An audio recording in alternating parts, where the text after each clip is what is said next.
You are creating your own reality, whether you know you are or not. You don't think deliberately. You think reactively, usually. You think in reaction to something that you are seeing. But often what you are seeing is something that you don't want. And so as you're reacting to that, then you're practicing a vibration of what you don't want, and then sometimes wondering why what you do want can't come. And we say, you can't set your radio dial on 101 FM and hear what's being broadcast on 98.7. You can't do it. You have to set your tuner, your receiver, to the frequency of what's being broadcast. And we want you to understand that you broadcast your desire over and over and over again, even before you came into this body, and you've continued to do it ever since you got here by sifting through the contrast of life and creating this broadcast vibrational version of who you really are and what you really want. And your inner being, the source within you, stands in complete resonance with all that you've been broadcasting and what you have become, and holds steady that vibration and sends the signal of that. Talk about a broadcast. Talk about a broadcast that law of attraction is responding to. There is such a powerful frequency of who you are and all that you have become that is emanating to the boundaries of this boundaryless universe, and law of attraction is responding to it and lining up all of the cooperative components in order to give you what you want, but even better, give you all of the wonderful experiences that you will have along the way to what you want, to what you want, to what you want, to what you want. Because a lot of what you want is the journey on your way to what you want. And a lot of what you want is the never-ending journey. So you get what you want, but that's not the end ever, is it? Ask your kids. Are you never satisfied, you say to them? And they don't usually say it. They want to say it, but they know that you're not ready to hear it from them. I will never be satisfied, parents of mine. I was born to create my own reality. I'm an endless, boundaryless being. I've come with the energy that creates worlds flowing through me. This time-space reality has inspired me to all of this stuff that's in my vortex, but every bit of it's come. You just want them to understand that you're not the vortex through which it all comes. Root for them, encourage them to expect good things to come to them. Help them know that they create their own reality. And let them help you know that you create your own reality. And let the children teach you, because they haven't forgotten as much as you have forgotten about how life is supposed to feel good to you, and it's supposed to be fun. And you're supposed to be having a really good time, and it's supposed to be interesting and fun and loving every step along the way. And in those moments of contrast, those are good too, because you do not know clearly what you do want until you have a moment of knowing what you don't want. So step one is life causes you to ask. That's easy. You don't even have to know what you're doing in order for that to happen. It happens all day, every day. Ask, ask, ask, ask, ask. And Source is answering, because what you are asking for is in this vibrational reality that we are calling your vortex of creation, this vibrational version. It's there, and law of attraction is responding to this powerful catalog of requests that you have been putting there. And this vibrational reality is maturing. It is gathering momentum and breadth and depth. And you have a vibrational relationship with it. And every now and again,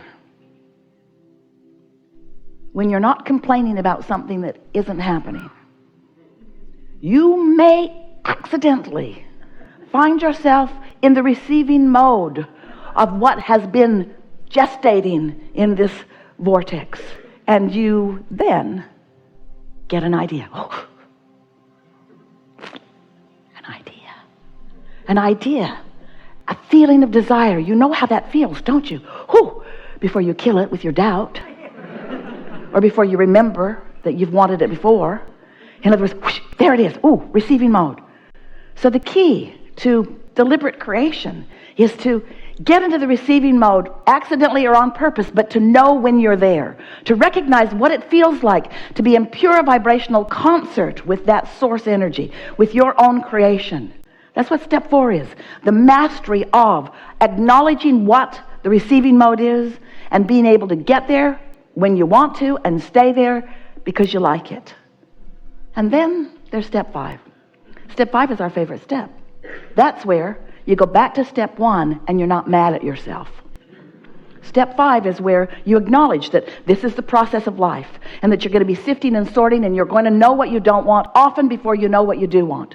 But knowing what you do want is so important that you are loving and embracing the concept of contrast. You love this variety in which you live and all of the components.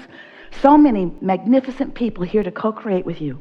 All of you wanting different things, some same things, but you are each unique in what you want.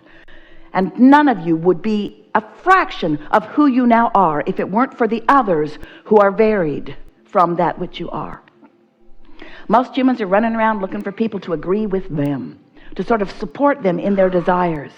And if you knew what we knew, if you could see what we see, if you could understand the support that your vortex of creation already has, you wouldn't be looking for other humans to back you up with their agreement. You would be looking for your own ability to come into alignment with your own vortex, because when you do that, another idea, another idea, another idea, another idea. And that is how you live happily ever after. So often you say, well, once I get that money, or once I find that relationship, or once I move into my new house, or. And we want to say to you, those are things along the way, certainly they are, but none of the things that you now want are the end of your journey. They're just evidence of your successful alignment along the way. Oh, and what's coming next, and what's coming next, and what's coming next, difficult to describe in a short period of time, because the components of your vortex are so magnificently calculated and gathered and added to and sourced by source, that it will take you lifetime after lifetime after lifetime after lifetime to actually live all of them. You have the ability here and now to tap into the frequency of your vortex. It really is time for you to begin to be the deliberate creator of your own experience, to be the translator of those vibrations into the manifested things that you want. You live here on the leading edge. You did not come to go into a dark space and meditate your life away. You came to be the manifester of these things. And we are all here with you, because this is where the leading edge is. This is where the vibration becomes at its most mature. This is where the satisfaction factor of that which we all are comes to its realness, to its wholeness, to its fullness. That's why you came. You came to experience all of that, you see. Jerry wanted to write a book, and now he is helping us help Esther to do that. And this book is called Turning Thoughts to Things.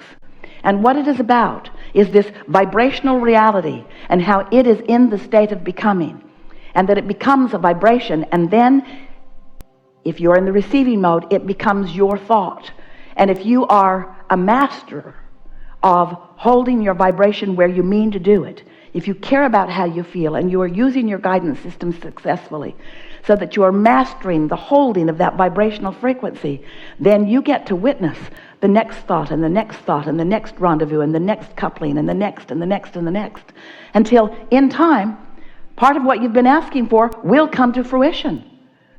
Someone said to us the other day, Abraham, I really want $100,000. I want to travel. I want to take a journey.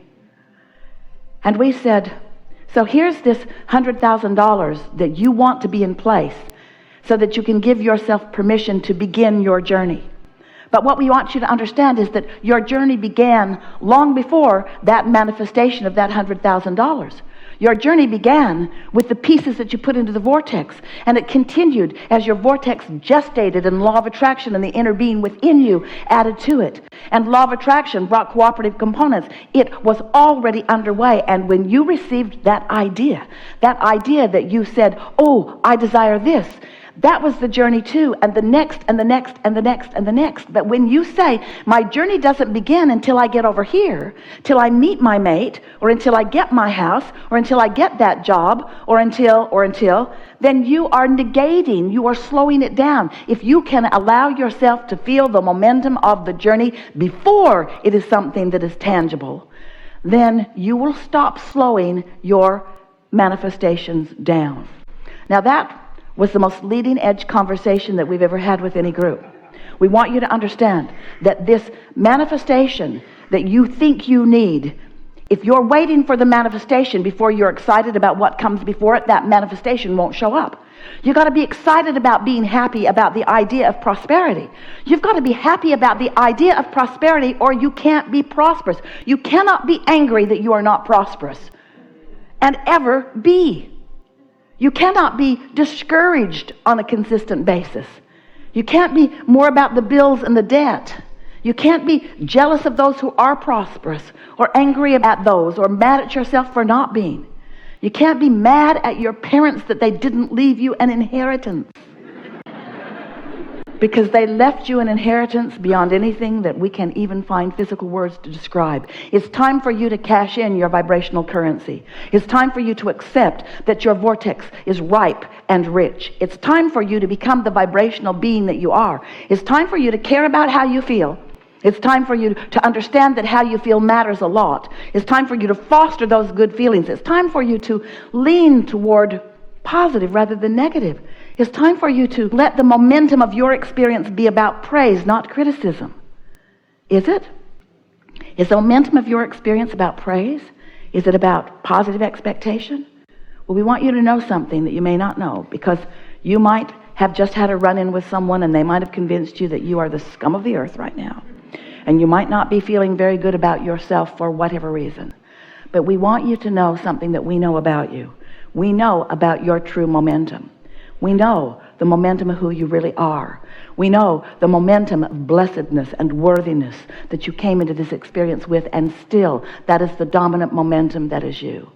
We want you to try just a little bit to become a vibrational match to that momentum that is really who you are, and then watch what happens with just the slightest adjustment of your mental attitude. Your mood matters so much, because your mood is your indicator of what you are doing in relationship with this vibration of your vortex. Your mood is everything, and don't you know it? So let's talk about receptive mode for just a moment, because when we talk about receptive mode, what we mean is you being the vibrational frequency that your inner being, that your vortex, that all that you are is, being in the receptive mode of that pure positive energy. But you're all in the receptive mode of something, aren't you? If you're having a very bad day, you're in a receptive mode. And the ideas that come to you are going to suck. If you're in a bad mood, you're in the receptive mode. But people and ideas and things that you rendezvous with, in other words, when those thoughts that produce that negative feeling emotion turn to things, you don't like them when they get here. But when these receptive mode, tuned in, tapped in, turned on, high-flying, good feeling vibrations turn to things. Whew, it's so sweet along the way. Each rendezvous is fun. You find yourself more clever, more willing, more ready, more able, as are those who come into vibrational alignment with you. And as those thoughts are turning to things, oh, what a wonderful experience it is. And as the manifestations unravel, unfold, reveal themselves to you, and others take a look at them, they want to say, who are you? How is it that your life is like that? Esther's been noticing, because much of her life turns to those kinds of things, and some of her life turns to these kinds of things. And the most wonderful thing is happening. She is making the association between the mood that produced these things and the mood that produced these things. And finally, after all of these years, she is caring more than ever about her mood, because law of attraction is a very steady friend. Law of attraction will not help Esther, nice as she is, to be the one exception in all of the universe that she can be in a bad mood and take action from that bad mood and not then experience the further action of all of that. Because if you feel negative emotion and you don't do something about distracting yourself from it, changing the subject, taking a nap, meditating, going to bed and waking up on a different vibrational foot, if you don't tend to the vibrational emotion that is negative, don't worry, it will get bigger. It will get bigger, it will get bigger, it will get bigger, and you will get ornerier, and you will get ornerier, and you will get ornerier, until there is a manifestation that you just have to say, oh, I get how that has become. I remember all the fertilizer I put on that. I remember all the attention I gave to that. In fact, I wrote a lot of it down. Look here. called a lot of people, talked to a lot of people about it. I got history with that. Verbal, mental, contemplative history. I put so much into this disaster I've created. We're exaggerating. No, we're not. We're not exaggerating. That's how it is.